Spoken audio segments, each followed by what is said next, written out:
The Great Chamber of the Galactic Council was the largest room ever built by any species. It floated in the center of a space station that orbited a dying star. The walls were made of glass that showed the orange light of the sun outside. Inside, representatives from dozens of alien races sat in their seats, waiting for the final vote.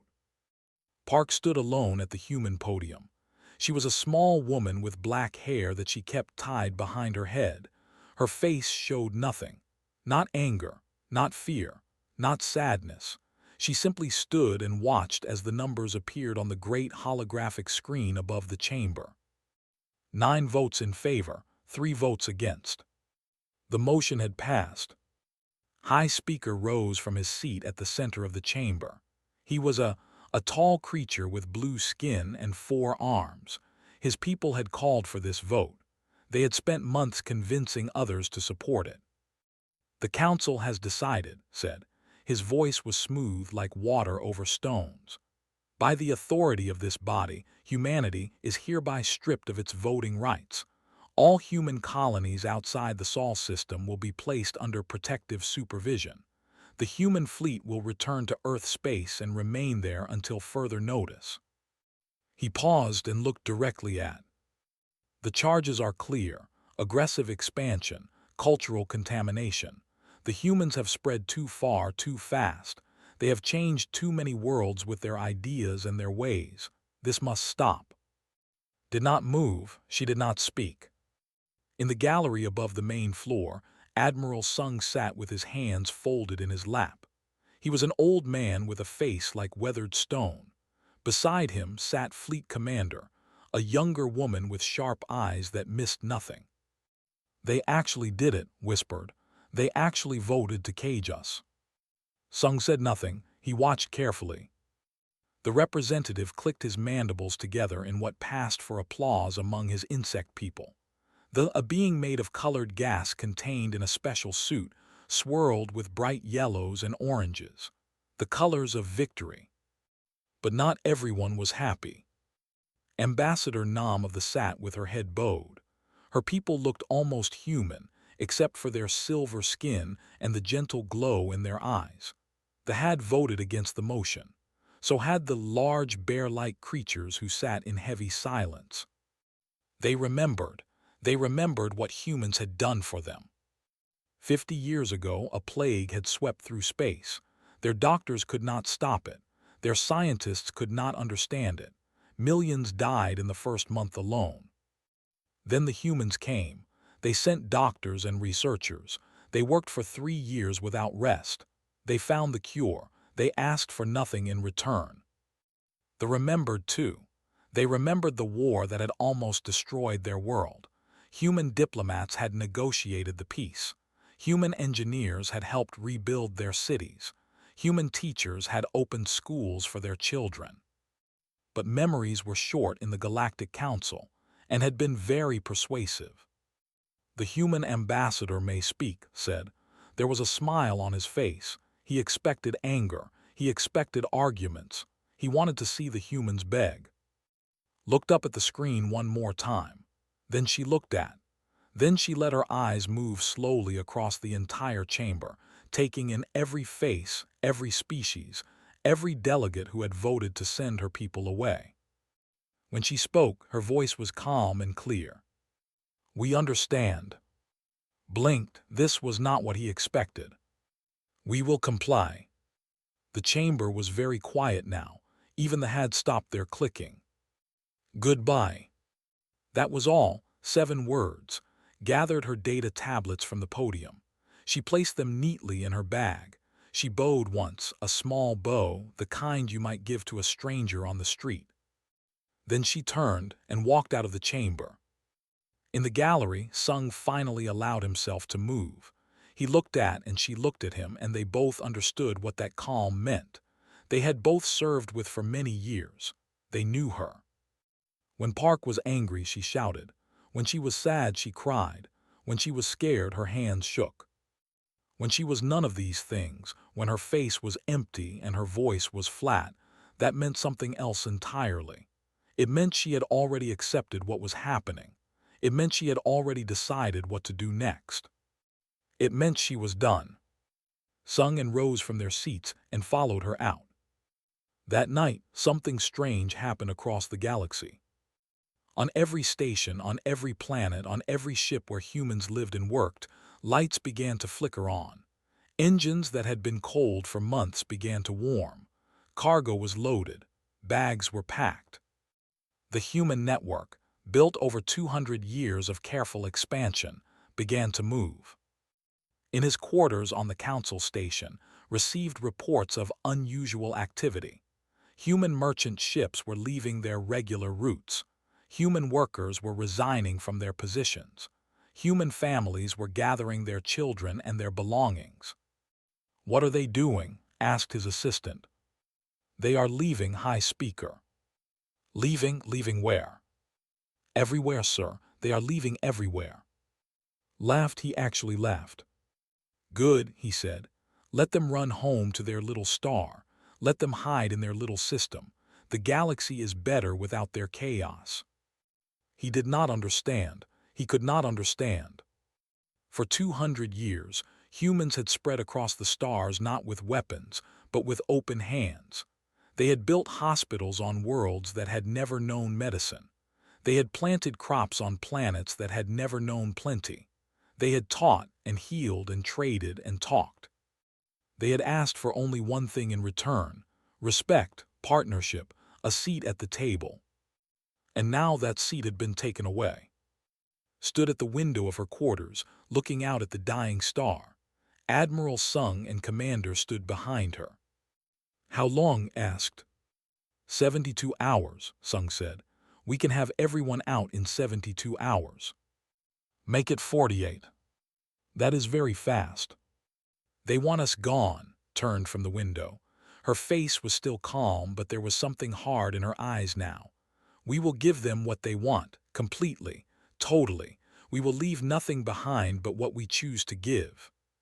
Stepped forward, and then we go home. We close our borders, we wait. "Wait for what?" Smiled, it was not a happy smile. "Wait for them to remember why they needed us in the first place." The next morning, the first human ships began to leave. They did not fire their weapons. They did not make threats. They simply powered up their engines and flew away, one by one, like birds leaving for winter. And in the great chamber of the Galactic Council, the human podium stood empty, silent, waiting. No one looked at it, not yet. But they would. In time they all would. The sun was setting on Prime when the last human transport ship landed in the farming district. The sky turned purple and gold, and the wind carried the sweet smell of wheat across the fields. Sung-Ho Lee stood at the edge of his farm and watched the ship come down. He was 63 years old.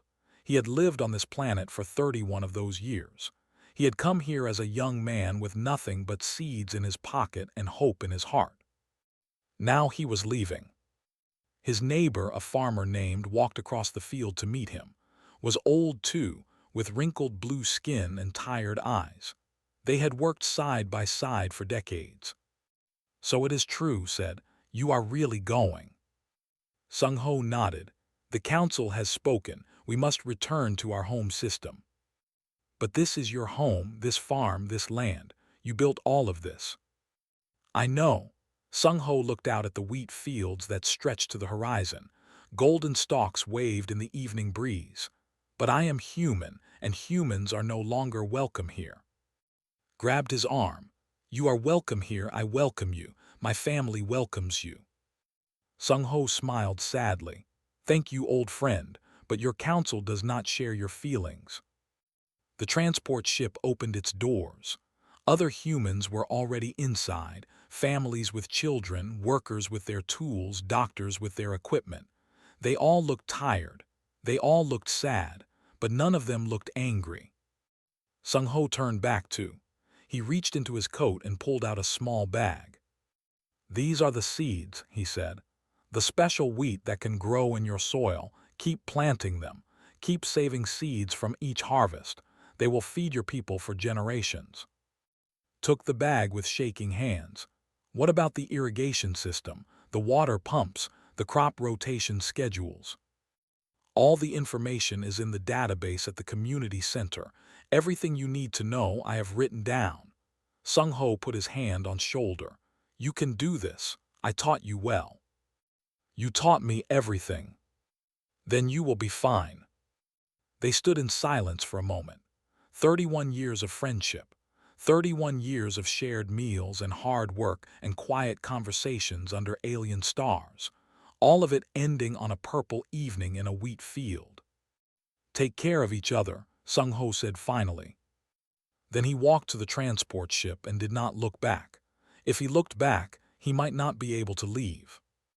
Across the galaxy, the same scene played out 1,000,000 times. On station, a team of human engineers finished their final day of work. They had spent 15 years maintaining the life support systems that kept the station running. Now they uploaded every document, every manual, every piece of knowledge to the station's central computer. The lead engineer, a woman named Bora, handed the station commander a small data chip. Everything is here, she said. Maintenance schedules, repair procedures, emergency protocols. If you follow these instructions, the systems will keep working.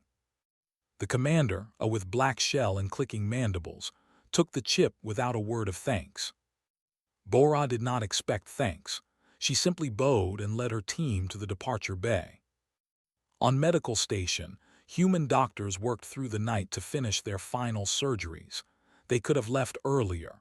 They could have walked away when the vote was announced. But there were patients who needed help, and human doctors did not abandon their patients.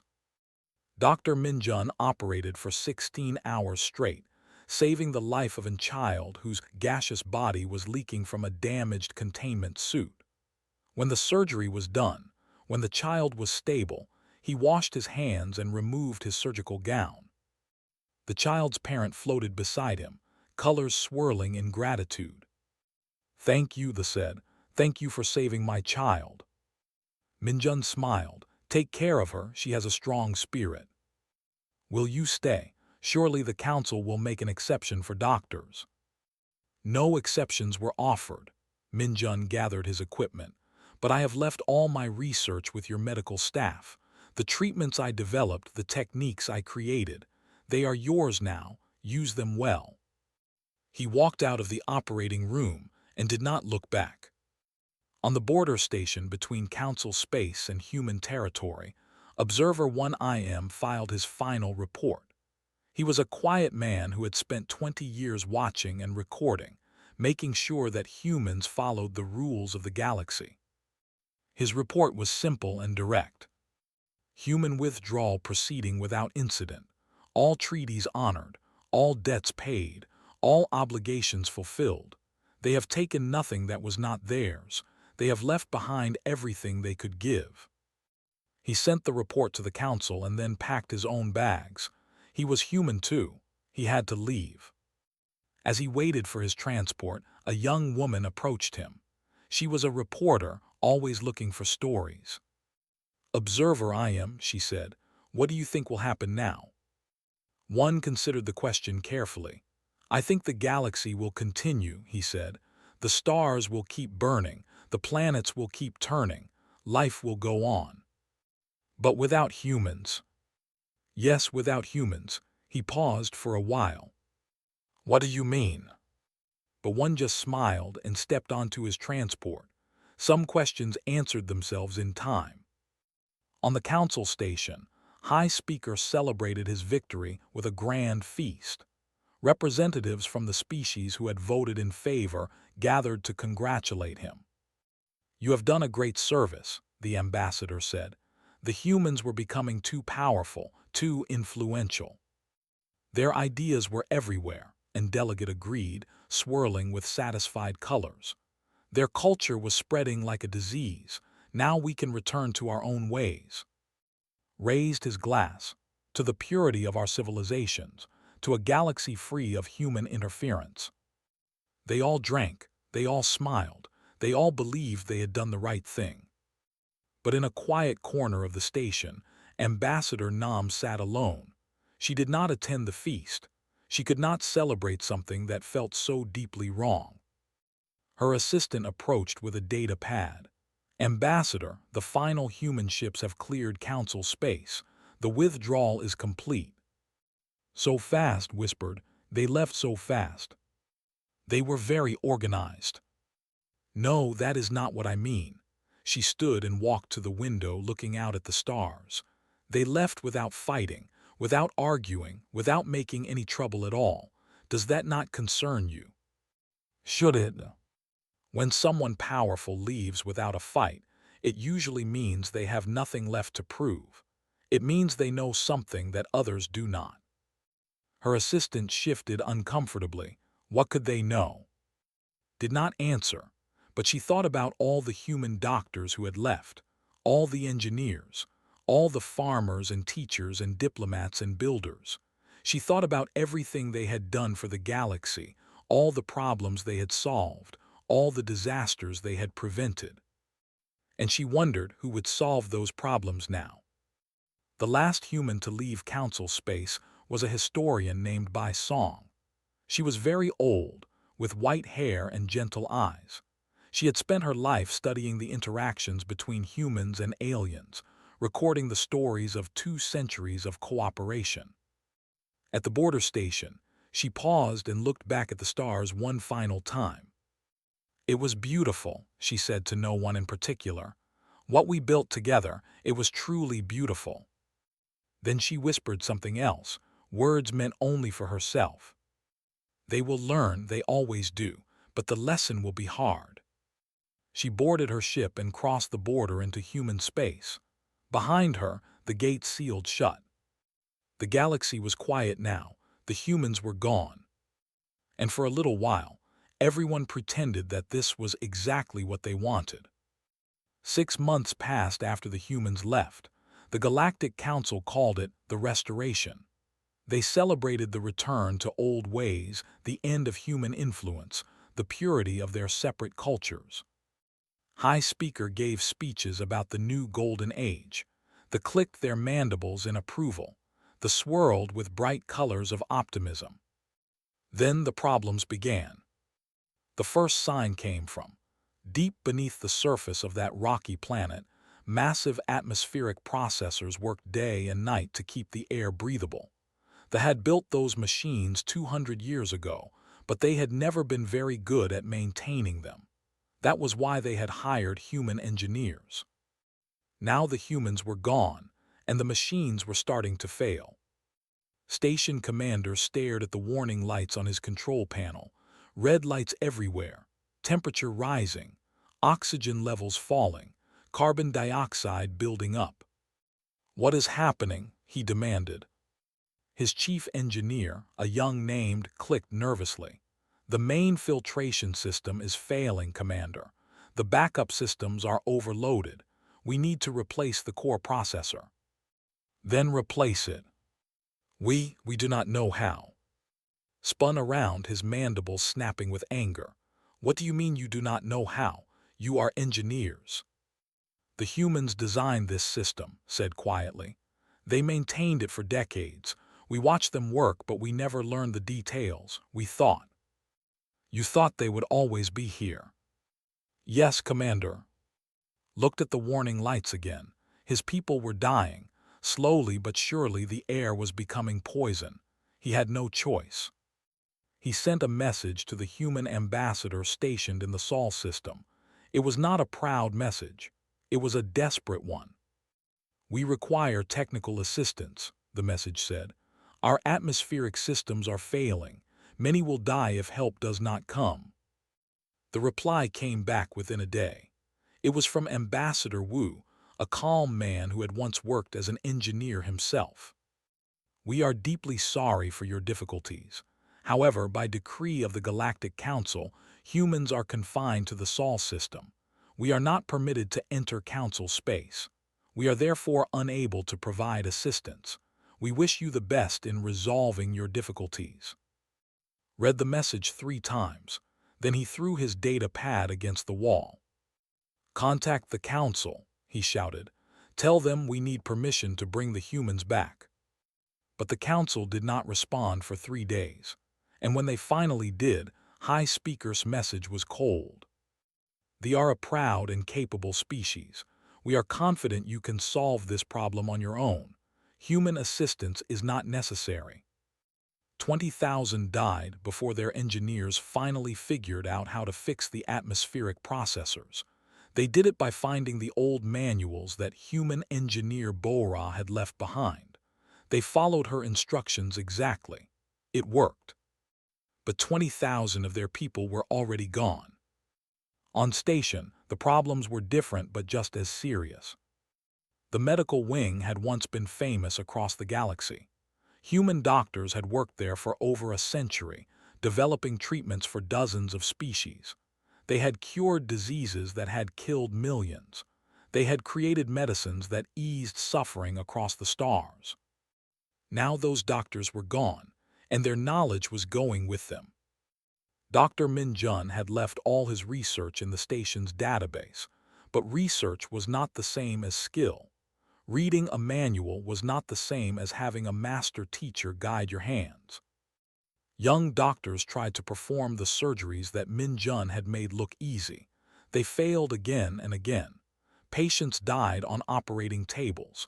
Families wept outside medical bays. The worst case came when a high-ranking official was injured in an accident. His containment suit was ruptured in multiple places. His gaseous body was leaking away. "We need to seal the ruptures," the lead doctor said, "but the technique requires precision we do not have." "Doctor could have done it," another doctor whispered. "He saved a child with worse injuries than this." "Doctor is on Earth. He cannot help us." The official died 3 hours later. His family demanded answers. The medical staff had none to give. On Prime, the wheat harvest came in, but something was wrong. Farmer stood in his field and looked at the golden stalks. They looked healthy. They looked normal. But when he cut them open, the grain inside was small and hard, barely usable. He checked his neighbor's fields. The same problem. He checked the fields across the district. The same everywhere. "What happened?" his wife asked. "You followed Sung Ho's instructions exactly." "I thought I did," held up a handful of the bad grain. "But maybe I missed something. Maybe there was a step I did not understand." He searched the database at the community center. He found Sung Ho's notes, pages and pages of careful instructions. But farming was complicated. Soil conditions changed. Weather patterns shifted. A good farmer had to adapt to feel the land to know when to change the plan. Sung Ho had known these things. He had learned them over 31 years of working this soil. He had tried to write them down, but some knowledge could not be captured in words. The harvest that year was only half of what it should have been. Food prices rose across the planet. People who had never known hunger began to feel its bite. In the council chamber, representatives began to argue. "This is unacceptable," the ambassador shouted. "Our people are dying because of this foolish vote." "Your people are dying because you failed to learn from the humans while they were here," High Speaker replied calmly. "That is not the council's fault. You told us we did not need them. You said the galaxy was better without them. And it is. These are temporary problems. We will adapt." But the problems were not temporary. An adaptation was harder than wanted to admit. In her quarters, Ambassador Nam received a private message from Earth. It was from her old friend, human diplomat Wu Jin. "Dear," the message said, "we hear about the troubles in Council space. We are sorry, truly sorry, but we cannot help unless we are asked, and the Council has not asked. I hope you understand." "Understood perfectly," she wrote back. "What have they done? What have we let them do?" Wu Jin's reply came quickly. "You voted against it. You tried. This is not your burden to carry." "But I was there. I was in that chamber. I watched it happen. I should have done more." "What more could you have done? You were one voice against many." "Had no answer to that." A year passed, then 2 years. The problems kept growing. Trade routes that humans had established began to break down. The humans had been the middlemen, the translators, the deal-makers. They had built relationships between species who could barely look at each other. Now those relationships were falling apart.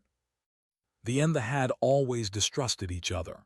Human diplomats had kept them talking, kept them trading, kept them from fighting.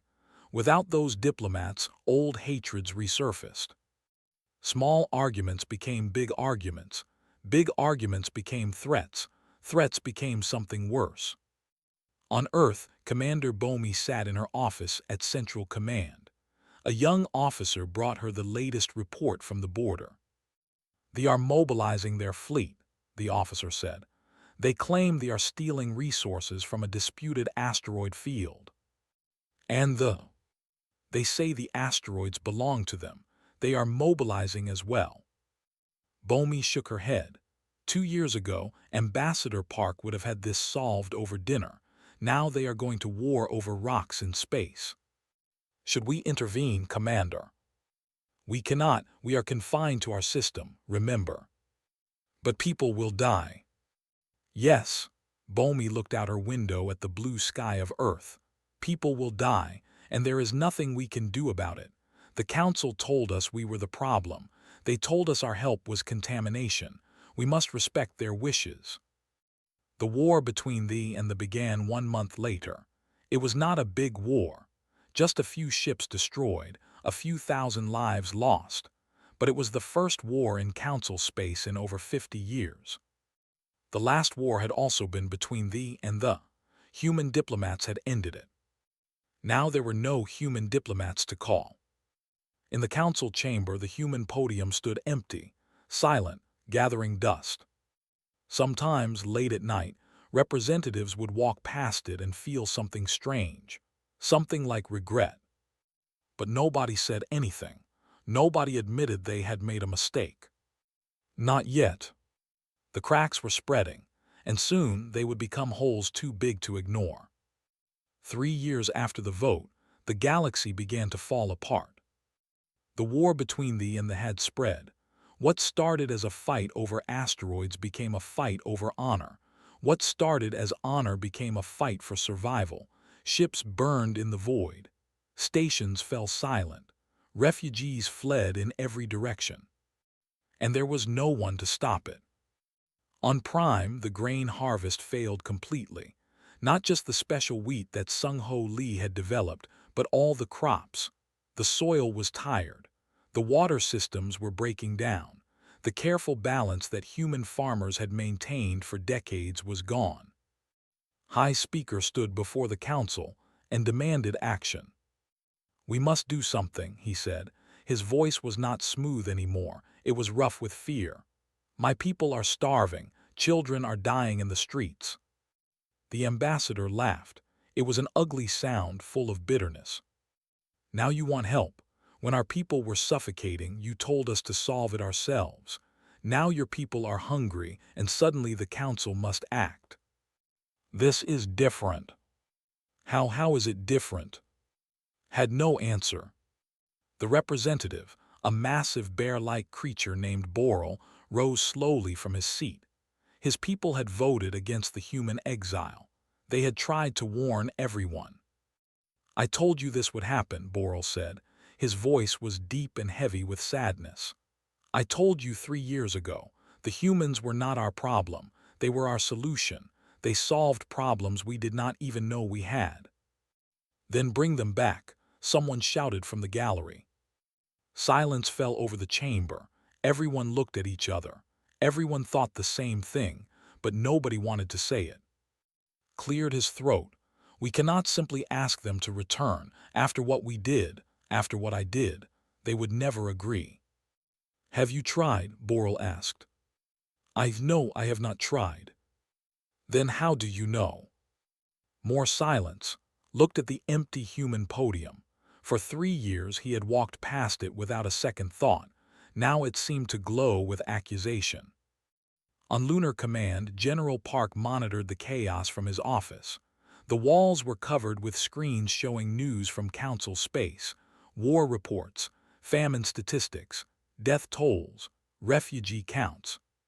His granddaughter, Lieutenant Hannah Park, stood beside him. She was young, only 25, but she had her grandfather's sharp mind and steady hands. "It is worse than we expected," she said quietly. No, shook his head. "It is exactly what we expected. We just hoped we would be wrong." "Should we help them, grandfather?" The old general was silent for a long moment. He watched a refugee ship on one of the screens. It was packed with families fleeing the famine on there. The ship was old and badly maintained. It would probably break down before reaching safety. "They told us we were the problem," he said finally. "They told us our help was contamination. They told us to leave. But people are dying. People have always died. Humans cannot save everyone. We learned that lesson long ago." He turned to look at his granddaughter. "Do you know why we left so quietly? Why we did not fight or argue?" "Because Ambassador Park told us to." "Yes, but do you know why she told us to?" Hannah shook her head. "Because fighting would have proven them right. They called us aggressive. They called us dangerous. If we had fought, we would have become exactly what they feared." Turned back to the screens. "So we left, quietly, peacefully. We took nothing. We left everything we could give. And now the galaxy can see the truth." "What truth?" "The truth that we were never the problem. We were the ones holding everything together." On Earth, humanity watched and waited. They did not celebrate the suffering of the galaxy. They were not cruel. Many humans had friends and loved ones among the aliens. Many humans remembered the good times, the partnerships, the shared dreams. But they also remembered the vote. They remembered standing alone in that great chamber while 9 species condemned them. They remembered walking away with their heads held high while others laughed. Ambassador Park worked from a small office in Seoul. She was older now, with gray streaks in her black hair. Every day she received messages from Council Space, requests for help, pleas for assistance, sometimes threats. She read them all, she answered none. Her assistant, a young man named Dong, brought her the day's communications. "They have sent another request," he said. "They are asking for agricultural experts. They say millions will die without help." "What did the Council say about this request?" "The Council has not officially approved it. Sent it privately." "Set the message aside. Then we have not officially received it." "Ambassador, with respect, is this not cruel? We could save millions of lives." Looked at her assistant. He was young. He had not been there when the vote happened. He did not remember the way smiled when he announced the verdict. "Let me tell you something about cruelty," she said. "For 200 years we gave the galaxy everything we had. Our knowledge, our technology, our doctors and teachers and builders. We asked for nothing except respect, partnership, a seat at the table." She stood and walked to the window. "They took everything we gave. Then they told us we were not welcome anymore. They said our help was contamination. They said our ideas were dangerous. They pushed us out like unwanted guests. But the people suffering now are not the ones who voted. No, they are not, and that is tragic." Turned back to face him.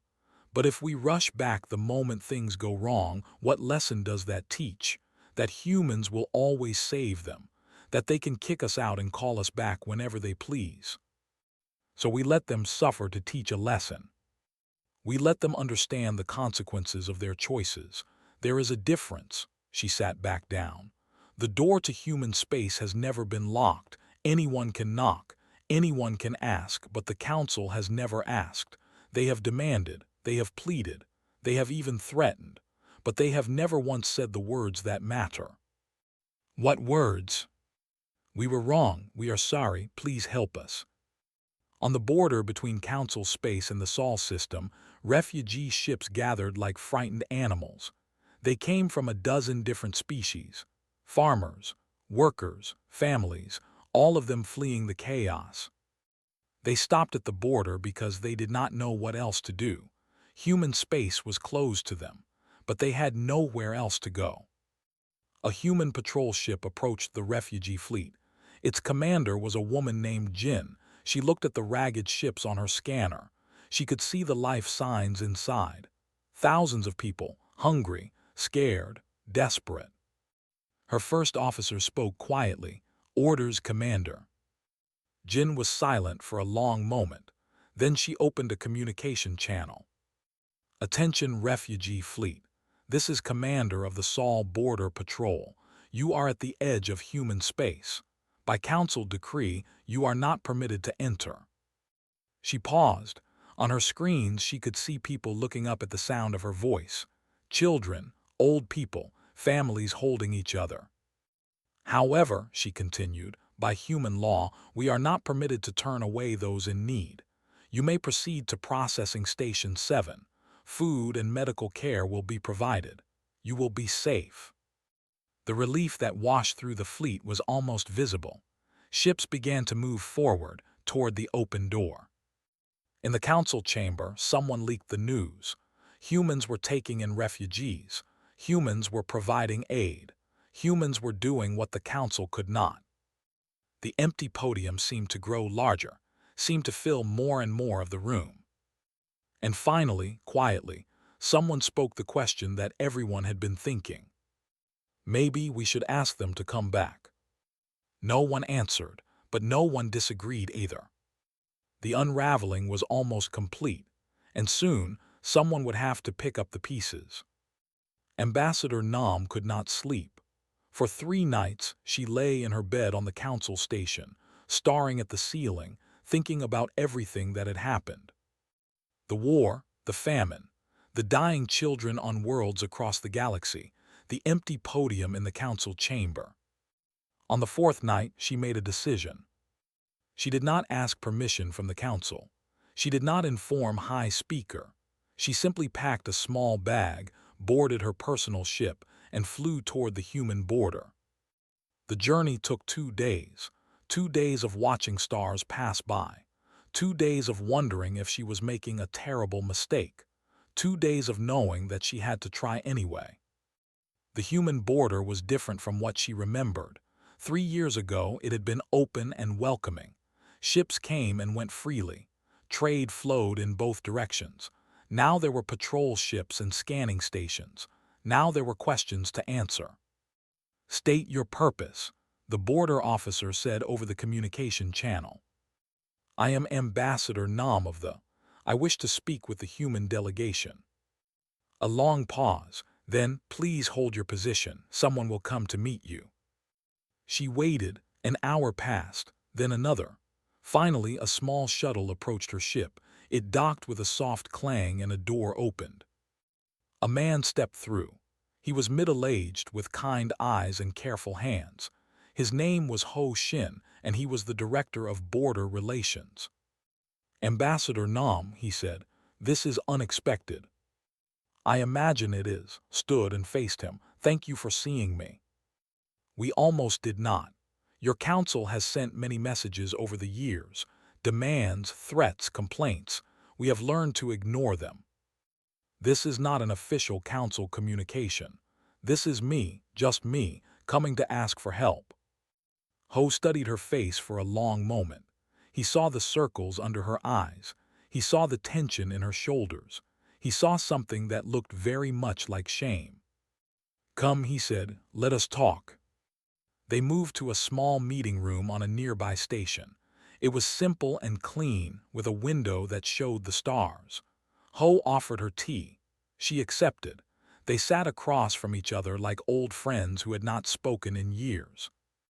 "The galaxy is dying," said. She did not know how else to begin. "The war between the and has killed hundreds of thousands. The famine on Prime has killed millions more. Systems are failing. Medicines are running out. Knowledge is being lost." "We know," Ho said. "We watch, we see everything." "Then you know how bad it is." "Yes. And yet you do nothing." Ho set down his cup. He looked at her with eyes that were ancient and tired, eyes that had seen too much suffering and too much stupidity. "Ambassador, we gave your galaxy 200 years of service. We asked only for respect and partnership. You gave us exile. It was not me. I voted against it. My people voted against it. You are right, it was not you, but it was your council, your laws, your vote. Ho paused. We hold no hatred. We simply learned. We learned that we were not wanted, so we left. Felt tears burning in her eyes. She had promised herself she would not cry. She was an ambassador. Ambassadors did not cry. But she was also a person who had watched her galaxy fall apart. She was a person who had lost friends in the war and seen children starving on newscasts.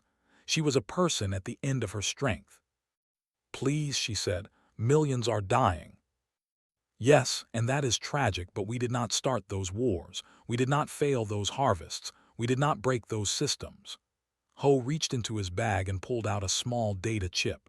This contains everything, every schematic, every medical protocol, every agricultural technique, every piece of knowledge we developed over 200 years. It is freely given as it always was. Took the chip with trembling hands. This is very generous, but it is not enough. We need teachers, we need doctors, we need people who know how to use this knowledge. I understand. Will you come back? Will you send help? Ho smiled sadly. It was the smile of someone who had been hurt and had healed but still remembered the pain. Ambassador, we never left because we wanted to. We left because we were told we must. The door to human space has never been locked, but the Council has never knocked. What do you mean? I mean that anyone can ask for help. Anyone can request partnership. But asking is different from demanding. Asking requires something that your council has never shown. What? Humility, the admission that you were wrong, the acknowledgement that you need us not as servants but as partners. Looked at the data chip in her hands, such a small thing, such a fragile thing, and yet it contained the collected wisdom of an entire civilization. If we ask, she said slowly, if the council officially asks, will you help? Perhaps, but it must be a real request, not a demand disguised as an invitation, not a command wrapped in polite words, a genuine, honest admission that you need us. And if we give you that, if we say we were wrong and we are sorry. Ho was quiet for a moment. He looked out the window at the stars. So many stars, so many worlds, so much suffering that could be ended if people would just learn to work together. Then we will listen, he said finally. That is all I can promise, that we will listen. Stood, her legs felt weak but her heart felt lighter than it had in years. She had not solved everything. She had not fixed the galaxy, but she had taken a small step in the right direction. I will go back, she said. I will tell the council what you have said. I will make them understand. I hope you can. Ho stood as well. The galaxy needs you have always been the voice of reason in that chamber. The voice of reason that no one listened to. Maybe they will listen now. Pain has a way of opening ears that were closed before. They walked back to the docking bay together. At the door of her ship, paused and turned back. Director Shin, may I ask you something personal? Of course. Do you hate us? Do you hate the council for what they did? Ho thought about the question carefully. He thought about the vote. He thought about the exile. He thought about 3 years of watching from a distance while the galaxy burned.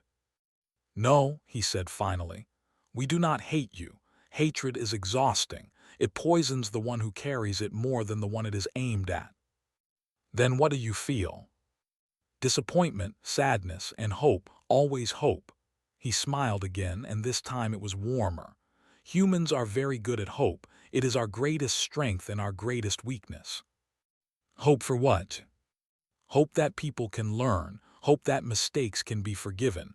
Hope that the future can be better than the past. He put his hand on her shoulder. Go back to the council, ambassador. Tell them what we discussed. Tell them the door is open. Tell them we are waiting. Boarded her ship. As she flew back toward council space, she clutched the data chip like a lifeline. Behind her, Director Ho watched her ship disappear into the stars. Then he turned and walked back into the station, where a message was waiting for him.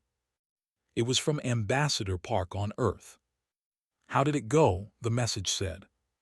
He typed his reply. "She asked." Finally, someone asked. A moment later's response came back. "Then perhaps there is hope after all." Ho looked out the window one more time. The galaxy was vast and dark and full of suffering, but somewhere out there, an ambassador was flying home with a message. A message that might change everything, or might change nothing at all. Only time would tell.